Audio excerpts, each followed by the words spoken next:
le but de la création. Comment savoir si je suis en train de réussir ma vie? Comment le savoir? Un créateur ou un concepteur d'appareil a forcément une idée derrière la tête lorsqu'il crée ou conçoit quelque chose. Donc Dieu qui a fait l'être humain avait bel et bien une raison pour laquelle il a créé l'homme. Il avait bel et bien une idée derrière la tête lorsqu'il concevait l'homme dans le spirituel. Partie 1. L'homme a été créé à l'image de Dieu et selon sa ressemblance. Tiré de Genèse chapitre 1, verset 26. Puis Dieu dit: faisons l'homme à notre image, selon notre ressemblance, et qu'il domine sur les poissons de la mer, sur les oiseaux du ciel, sur le bétail, sur toute la terre et sur tous les reptiles qui rampent sur la terre.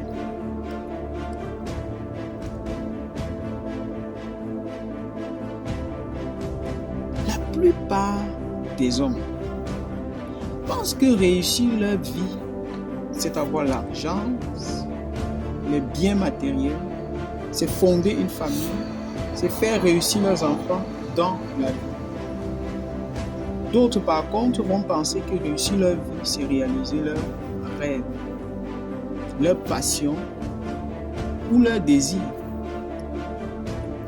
Mais il faut savoir que l'homme est une créature de Dieu, que celui-ci a créé pour un but précis, comme nous le voyons dans le livre de Genèse chapitre 1, verset 26.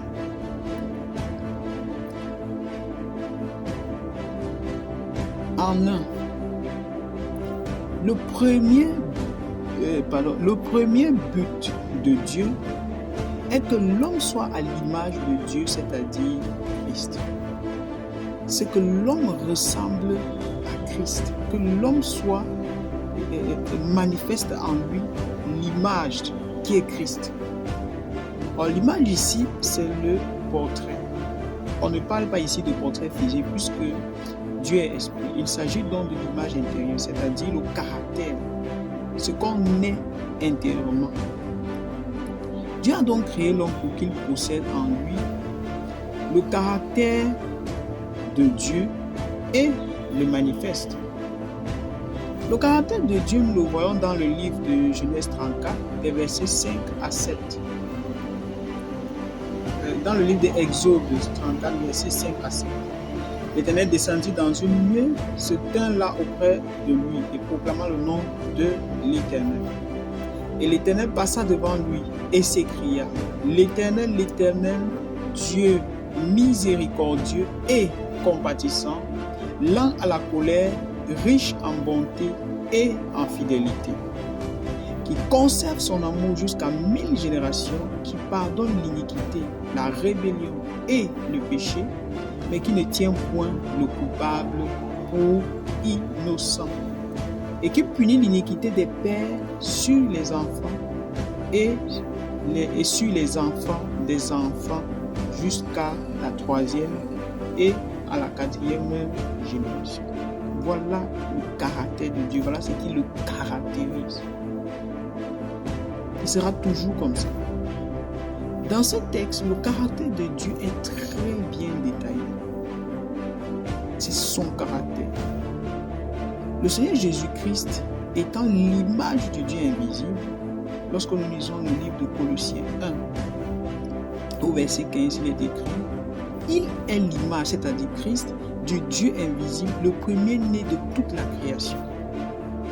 Il a donc manifesté ce caractère lorsqu'il était sur terre. Nous pouvons le voir dans Ésaïe 11, verset 1. Puis un rameau sortira du tronc d'Isaïe et un rejeton naîtra de ses racines. Verset 2 de toujours Ésaïe 11. L'esprit de l'Éternel reposera sur lui et d'intelligence, esprit de conseil et de force, esprit de connaissance et de crainte de l'Éternel. Au verset 3.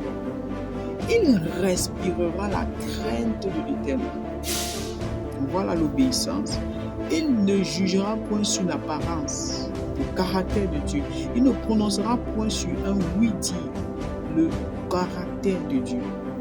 Verset 4. Mais il jugera les pauvres avec équité et il prononcera avec droiture sur les malheureux de la terre. Il frappera la terre de sa parole comme d'une verge et du souffle de ses lèvres, il fera mourir le méchant. Le juste juge, le caractère de Dieu, la miséricorde, la compassion. Verset 5. La justice sera la ceinture de ses flancs et la fidélité la ceinture de ses reins. Le loup habitera avec l'agneau et la panthère se couchera avec le chevreau. Le veau, le lionceau et le bétail qu'on engraisse seront ensemble, et un petit enfant les conduira. Verset 7. La vache, l'ours auront un même pâturage, leurs petits, un même gîte. Quelle grâce! Le lion, comme le bœuf, mangera de la paille. Donc le lion ne chassera plus. Ça, c'est la volonté de Dieu, son caractère. Il ne veut pas que ce qu'il a créé soit brutalisé. Le nourrisson s'ébattra sur l'antre de la vipère et l'enfant sevré mettra sa main dans la caverne du bâtiment. Donc même l'enfant ne sera pas en danger auprès d'un serpent, auprès d'un animal dangereux. Il ne se fera ni dommage sur toute sa montagne sainte, car la terre sera frappée, remplie de la connaissance de l'Éternel comme le fond de la mer par les eaux qui le couvrent. Dieu attend de nous, de toi et de moi, que nous copions l'exemple de Christ pour manifester son image, sa splendeur. En 2, le Créateur veut que l'homme soit selon sa ressemblance. Ressembler, c'est imiter de manière conforme l'original. Donc ressembler, c'est imiter de manière conforme l'original. Donc ressembler à Christ, c'est l'imiter de manière à être comme lui, faire ce qu'il fait, voir ce qu'il voit, et voir ce qu'il voit, entendre ce qu'il entend. Bref, exécuter les mêmes choses, la même mission que nous. Dans le livre de Luc, chapitre 4, au verset 18 et 19, l'évangéliste nous détaille la mission de Jésus-Christ sur la terre.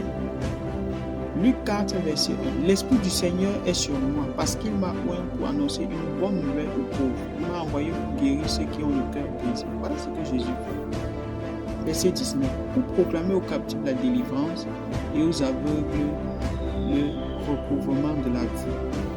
Pour renvoyer libres les opprimés. Pour publier une année de grâce du Seigneur. Voilà ce que Jésus-Christ faisait. Et être à son image, lui ressembler, c'est aussi faire ça.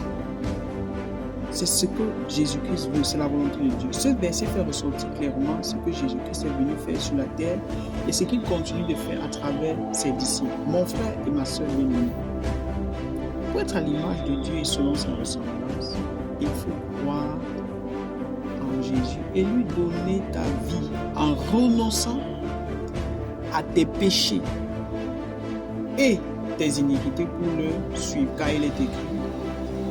Car Dieu a tant aimé le monde qu'il a donné son Fils unique afin que quiconque croit en lui ne périsse point, mais qu'il ait la vie éternelle. Dans le livre de Jean 3, verset 16. Dieu t'a tellement aimé, il m'a tellement aimé qu'il a donné son Fils, Jésus-Christ, pour que toi tu ne meurs pas à cause de tes péchés, mais que tu reçoives la vie éternelle. Tu reçoives la vie. C'est ça la volonté de Dieu. Donc Dieu a tracé un plan d'action pour que le disciple de Christ manifeste le caractère de Dieu et fait ce que Dieu fait. Cela est détaillé dans le livre de Genèse chapitre 1, les versets 27 à 28. C'est ce qui fera l'objet de la partie 2.